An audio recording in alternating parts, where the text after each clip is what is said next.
Welcome to the Focus and Chill podcast, where we discuss productivity tactics that work for neurodivergent individuals.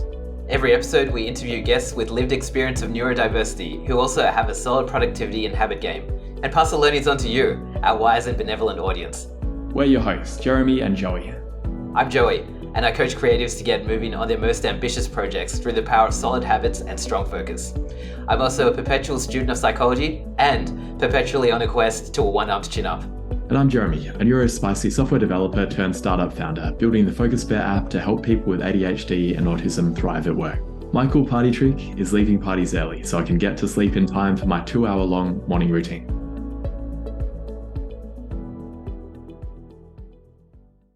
The Focus and Chill podcast is brought to you by Focus Bear, a habit and productivity app that makes healthy habits and deep work the path of least resistance. If you have a tendency to check emails or scroll through Instagram first thing in the morning, but long to develop a meditation and exercise habit first thing, Focus Bear can help you. The app blocks distractions on all your devices and guides you through your habits one at a time. Throughout the day, Focus Bear assists you to stay in deep work by blocking websites and apps that are unrelated to your chosen focus mode. Life's not all about work though. You'll be prompted to take regular breaks to rest your eyes and stretch your muscles. At the end of the day, Focus Bear helps you switch off. Work-related apps get hidden so you can unwind and sleep well. Check out the app by going to focusbear.io. Welcome to episode number 55 of the Focus and Chill podcast. I'm lucky to be joined by Nathan Sherratt today. Nathan is the managing director of The Third Team, a company that provides resilience training for referees. He's an active football referee and an educator passionate about supporting officials and improving their mental well-being.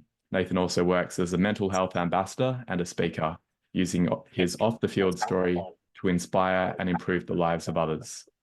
His work focuses on helping referees deal with challenges and pressures better to enable them to stay in their roles longer, enjoy refereeing more, and enhance their performance.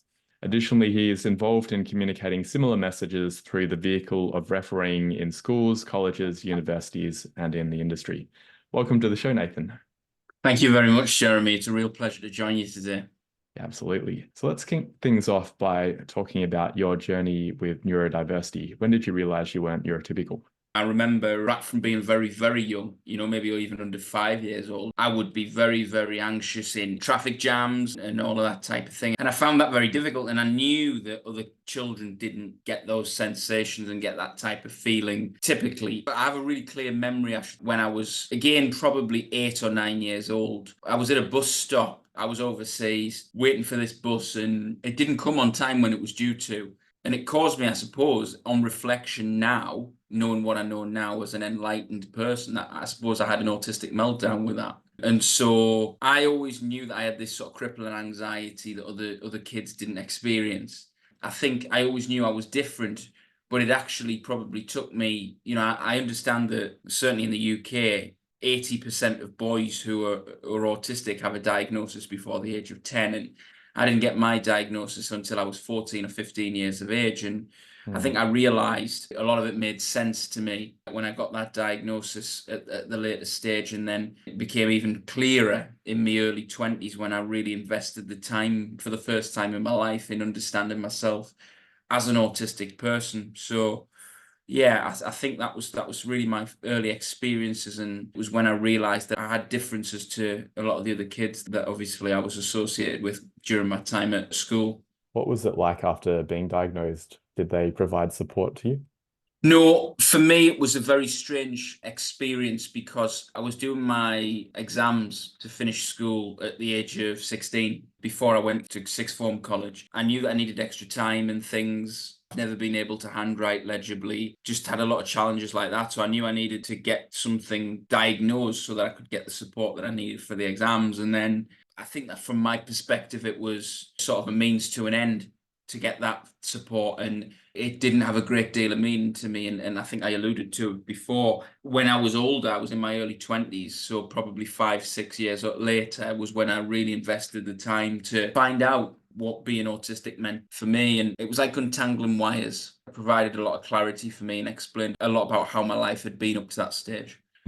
What was that like? What did you learn about yourself? in your It 20s? was a revelatory experience, and I think it just explained to me why I feel the way I feel about certain things, and it explained to me why I'd experienced certain stages of my life the way I had, and certainly why I'd experienced them in a different way to a lot of other, well, children at the time, really, yeah. Yeah, I feel a similar thing, that some of the experiences when I was younger of really feeling not part of the group and feeling behind others socially, I've felt a lot of, I guess, self-compassion after I got the diagnosis and realized, that explains it. It helped me to let go of some of the shame that I felt. Was it similar for you? Yeah, absolutely. I remember hearing when I very first started school, the teacher pulled my mother to one side, might have been parents' evening, whatever it was, and sort of said, the way Nathan plays is more advanced than other children. The other children are going brum brum with the car, but Nathan's trying to fix the car. And it was like, kind of trying to get to that stage of being dramatically ahead of a lot of the other children, but then the older I got and the more structured the education system became with exams and the way that we kind of express our knowledge that we've acquired over the time of being at school, the longer that went on, going into secondary school and teenage years and things like that, the harder it became for me and the more I kind of fell behind.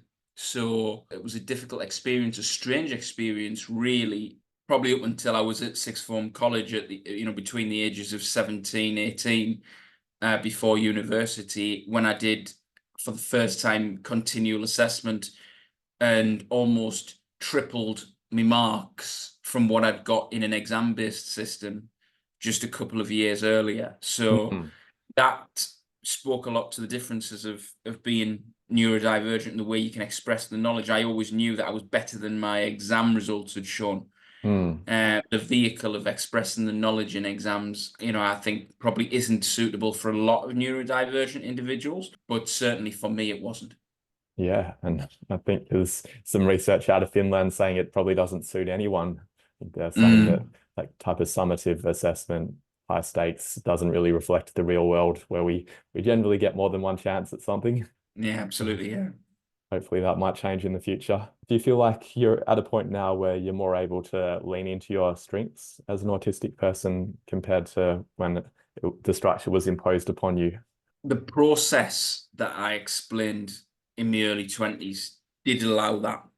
I became a lot more aware of what I'm good at, a lot of my qualities. It was from that experience that I then set up my business. So that was then, I suppose, me trying to express what I'm good at doing. I think when you look at that and and you look at the way that you have those qualities and you try to do the things that you know you can do really well, and then from my perspective, it actually allowed me a little bit also to get help with the things that I need help with in terms of running a business. So, obviously I do a lot of the sort of the front facing stuff, but some of the stuff behind the scenes, which is more challenging for me, is stuff that I have outsourced. That's given me a great deal of clarity. I'm not running up a hill that I can't surmount. So it helps me a lot and it gives me a lot of clarity. Yeah, I love that. Some things are not great for me to do. Bookkeeping, for example, I'm having to do it right Exactly, yeah. now because my bookkeeper is out of action, and I really wish he Yeah. was back. Yeah. I'm exactly the same, Jeremy.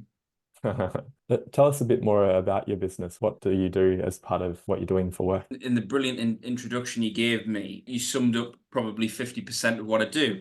So, as you mentioned in the beginning, in the introduction, I work with officials of all sports in all nations, and I think it's great that I'm speaking to you now as well. I have a lot of clients in Australia, and those clients in Australia are obviously in a very, very sport heavy nation. We know that Australia is a proud sporting nation, with strong cricket sides, strong Aussie rules. A lot of the Australians are very proud of their international football or soccer, as you guys would call it, players that play across the world in the UK and Europe. There's a long tradition of that, of course. I think it's really interesting to work with officials in Australia. I think it's also New Zealand, the US, Canada, predominantly English-speaking nations, but even in continental Europe and Southeast Asia and South America, I have a lot of clients. Probably the only continent that I've not done a lot of work in is Africa. but I still have done some work within that continent. So, for me, it's one of the best parts of my job is being able to work with sports officials of many different sports all across the world. But the other half of what I do, besides working as basically like a sports psychologist for referees, is that I'm also a neurodiversity coach for a lot of people who are in employment. So, I work with a lot of people who are in various different fields, top doctors who run hospitals. I work with social workers who obviously have a massive impact on families. I work with university professors, lawyers, all manner of different occupations that I've worked with people in IT and finance, all sorts, and all with different challenges around neurodiversity at work, and trying to support them to utilize some of the support that they've been given in terms of physical things like assistive technologies and things like that, so that they can get the best out of it with their jobs, but also working with them to be aware of how they're impacted by their neurodiversity. So working with people who have autism, ADHD, dyslexia, dyscalculia, ADD, all kinds of different forms of neurodiversity. And I find that very, very rewarding. I volunteer also as a trustee in an autism charity, or neurodiversity charity, really, in the northeast of England, where I live. And I'm vice chair of the board of trustees there. So I'm very proud to be the first autistic trustee in the history of the charity. And I feel it's really important for me to do that, because I'm able to then advocate for our beneficiaries of the charity at board level and help the decision-making process with them in mind. So that's kind of a real broad overview of what I do professionally. Amazing. That sounds so important that they've got someone with lived experience now on the board. It seems like often that isn't the case. Yes, I think so, Jeremy. I think that all boards in any industry need to benefit from having representation of the, whether it's a service that they use or a charity that has beneficiaries. We need to be representing the people who the organization is working for, and that can be a fact that's true the world over. Absolutely. With the work helping referees, did that come out of your own refereeing experience? Yes, it did, yeah. So you experienced challenges yourself, I guess, when you were alluding to Australia being a sports-heavy nation. Yeah. I have heard and witnessed particularly fans and parents being quite aggressive towards referees if they make what they perceive to be the wrong decision. Is that part of the issue that you're helping referees with, dealing with pushback?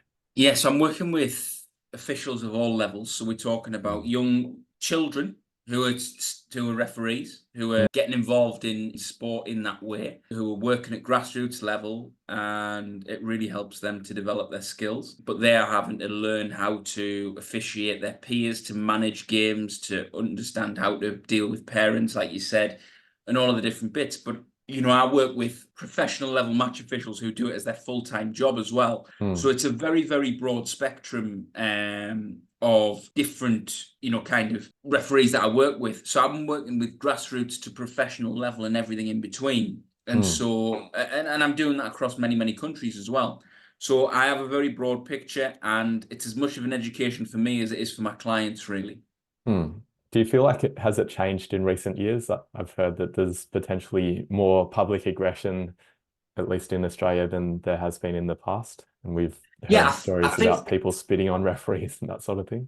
No, absolutely, Jeremy. I think that, what we've seen, I think, in many nations across the world has been a real change in attitudes. I think that what we see in society is the 3 Ps: population, post-truth, populism. So I think that we have to look at those different bits and pieces and think, we've seen the rise of people like Donald Trump in the US, Boris Johnson in the UK, people who are using populism and post-truth to lie to people and to manipulate systems. And I think what it's done is it's emboldened in many nations a very much a right-wing type idea of, which has brought about a lot more racism, sexism, homophobia in our societies.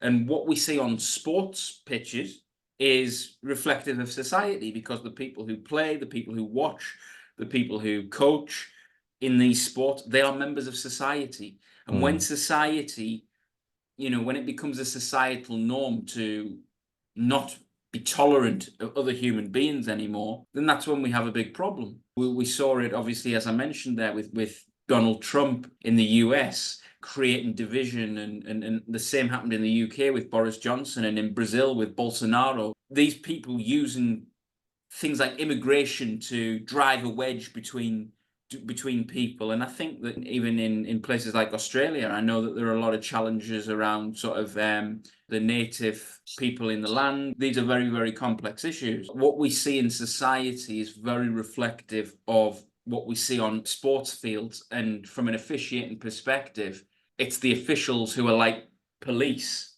So you have police to apply law in society. You have referees and umpires applying laws on sports fields. And I have to tell you, officials have a lot less powers than the police do. They're sometimes managing things that are just as serious. So I think that these are the challenges that we have to confront. And certainly you're very much right to say that in recent years, certainly in the last 5 to 10 years, things have worsened greatly. I guess there's hope as well through your work that maybe the changes that you and the people you work with are making will lead to change for the people who are involved in that. Yeah, I really hope so. And also what you're doing with neurodivergent people, helping them to deal with some of the challenges of the workforce. Do you feel like that's getting better, or is it the same or getting worse in the people you help? I talked about society just then, and I think society is another big one that we need to talk about in relation to autism, to ADHD, to dyslexia, to everything. I think there's a lack of understanding around all of these things, but I think if you take autism as an example of, just one example of a form of neurodiversity where there's a lot of misconceptions, certainly in the UK, I can't necessarily speak for Australia, the US, wherever else, but certainly in the UK, I think when we talk to people, the man on the street, the average Joe, whatever you want to say, about autism, the perception is people who are in sensory rooms, people who are non-verbal, and that is a part of the spectrum, but that is not the majority of people's experience of autism. There are many, many people with autism who are married, who have children, who own homes, can drive cars, live what people would perceive to be normal lives, but still have challenges around their neurodiversity. And I think that's a message that we need to try and get into the public consciousness as much as possible, that autism is not what I've just described there. It's people who live normal lives, but have challenges. It's not people who are incontinent or non-verbal or, physically disabled, as well as being part of having neurodiversity. So I think that there needs to be a lot more of an open mind, and it needs to stop being used as a stick to beat people with as well. It's almost people are using it as like saying, well, you're stupid, so you must be autistic. It's like we need to beat these barriers down and talk to people about what autism really is, so that they've got an understanding, and these lazy stereotypes are not allowed to continue to fester. Absolutely. In Melbourne, we recently had the first Autism Pride Day celebration last year. Yeah. I heard that it was bigger in the UK. Did you come across that? I think it was maybe May last year. I've heard a lot about it. I wasn't involved in it, but I think that what we have to be aware of, I suppose, is that it is a bit like when people talk about pride celebrations, the normal link that people think of is sexuality. And I think that people need to start to understand that it's actually a little bit like sexuality in terms of neurodiversity, because it's not something you can see. People have discrimination about neurodiversity, people have discrimination about sexuality, but it's slightly different to race, because with race you can see race. So we need to talk about some of the challenges that we have around these things, but we need to talk about it and be proud of it, because I think one of the things that gets associated with autism is a superpower. And so if we are superhumans, which I'm not suggesting that we are, but we may be able to do some things slightly better than, or might have the capacity to take on certain things. I think it's a give and a take. If neurotypical people are sort of average and flatline across the board, I think autistic people and neurodivergent people are very good at some things, but also struggle a lot with other things. So it's Yeah. averages out in the same way, but it's slightly different. But I think that the things that we're really good at is something we should have pride about and we should be celebrating, because not everybody thinks the same, and it's a good thing for the world, because if everybody thought the same, it would be a very boring place to live. Yeah. When you're helping people deal with the situations in the workplace, is there any advice that you give around communication with neurotypical people? I think it's a hard thing. If I give an example, and I'm sure a lot of people who may be on the spectrum here can relate to this completely. When I was a young boy, and luckily I found this quite easy, when I know it's not as easy for everybody, but when I was a young boy, I grew up obviously in a neurotypical world where you were taught to make eye contact with people when you were speaking to them. And I was able to teach myself that, and probably teach myself that before I was really conscious of it, if I'm being completely honest. For me, in that regard, that's a great example of communication. A lot of it is not natural. A lot of it is forced, learned behavior. And I think that that's probably a little bit of the kind of the advice I would give to people is be proud of who you are, but equally, we can't deny the fact that it's easier to get on in life if we fit in to an extent. I'm a very big one in terms of saying, look, in certain ways, you must be yourself, you must be who you are, you must be authentic. But in other ways, it will benefit you massively to fit into conventions and norms in social situations and things like that. So I think learning and observing is a big part of being autistic, and trying to understand how other people perceive the world clearly differently to the way that we do. Yeah, I think that's kind of one of the things I do is trying to talk to people about, understanding and trying to look for cues so they can read emotion, which doesn't always come naturally. Trying to understand other people's perspectives, which can be difficult, and understanding the fact that I think there's a lot of bureaucracy in neurotypical people, whereas I tend to think that neurodivergent people, particularly autistic people, are pretty straight shooters. So I think that trying to understand why people may tend to go around the houses when we just want to cut to the chase. Yeah. It makes me think a bit about masking. If we rephrase what you were saying, basically saying in some situations it will benefit you to mask. In other cases, it may be harder and you may want to be able to unmask and be yourself. There's discussion about unmasking being good for your mental health. Do you have a perspective on that? Yeah, absolutely. Because I think that, it doesn't even matter if you're autistic. If you have to compromise any aspect of yourself, I talked about sexuality before. If you have to suppress and compromise some part of yourself in certain situations, that's going to be psychologically exhausting. And it means that you're likely to almost collapse a little bit when you walk through your front door or wherever your safe place is when you get home at the end of the day, where you've been masking all day long.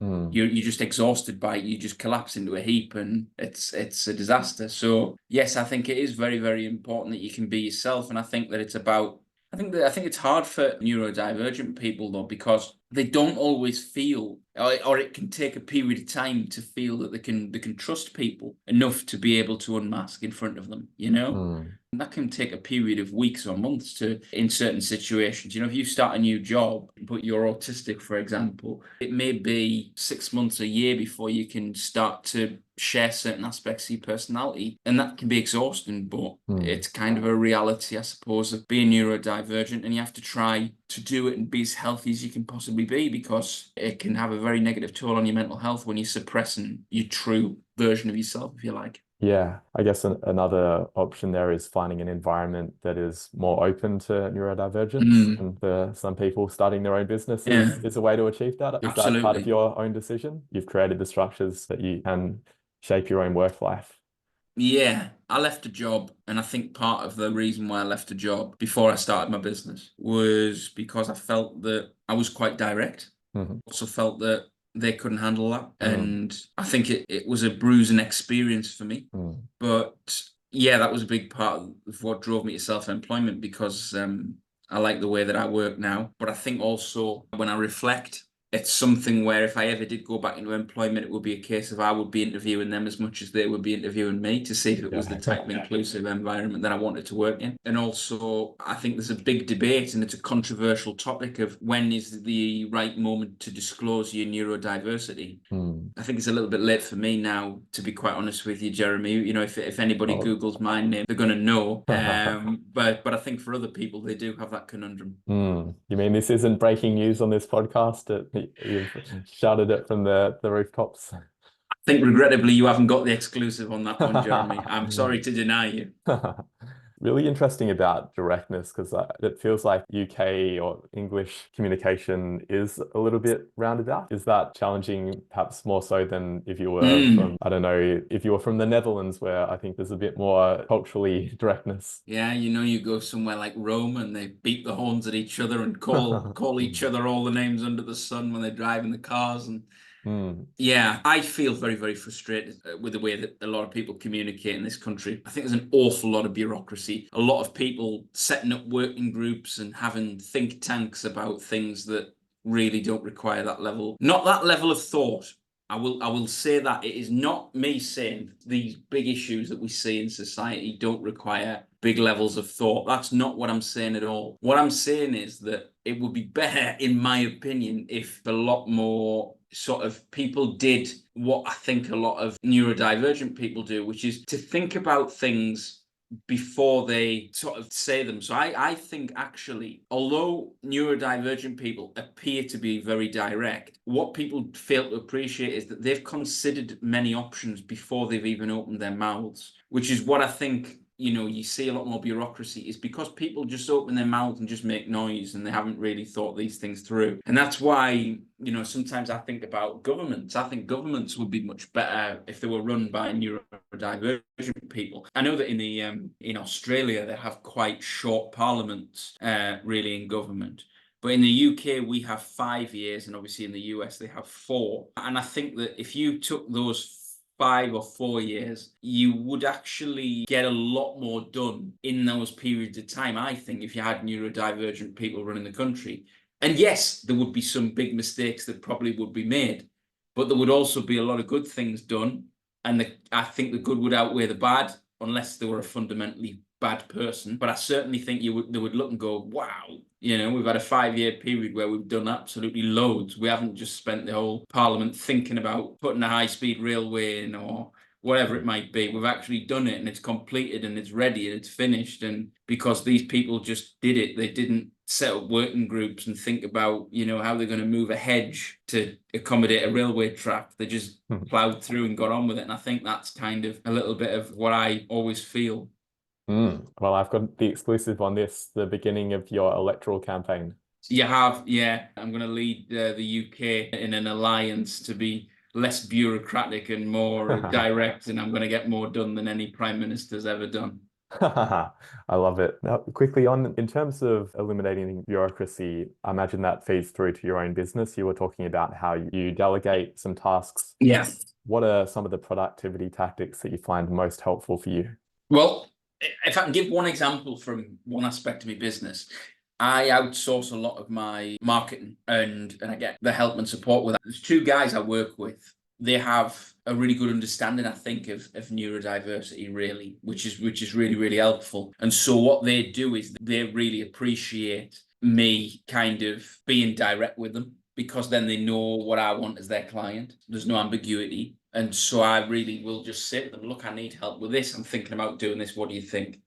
And that's even, I suppose, me being a little bit less direct, because sometimes I have that ability to think about what are the potential consequences. So I'm more asking about, I'm thinking about, I want to do this, but I'm merely slightly concerned about this pitfall. What do you think? And then we have a really clear line of communication and the conversations don't take forever and a day.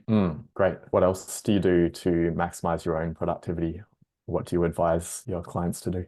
You and I are talking now, we're recording this podcast, but if you were my client and we were having a meeting, I would step away. I would step away anyway, because just for context of those who are watching and listening, it's evening time where I am and it's morning time where Jeremy is. So I would step away anyway because it's the end of my working day. It's after 8 p.m. here now. But if it was the middle of the day, for argument's sake, I would still take a break of maybe 30 minutes or so, just sort of chill out, relax, have a drink, maybe get a bite to eat, whatever it might be. And then I'd come back for the next meeting and I'm refreshed, ready to go, fresh mind. So breaking things up, breaking the day up, that type of thing, trying to get a bit of exercise, fresh air when it allows. Also looking at trying to sort of think about, in a period of weeks, for argument's sake, when I need some time off, I can already start to feel the sort of deferred overwhelm coming in the beginning of February. I'm going to be taking, we're at the beginning of February as we record this now, and I've been obviously back at work since the turn of the year, and I know that at the end of February I'm going to take a short break sort of away from work where I won't be seeing clients. That for me is time to recharge, reset,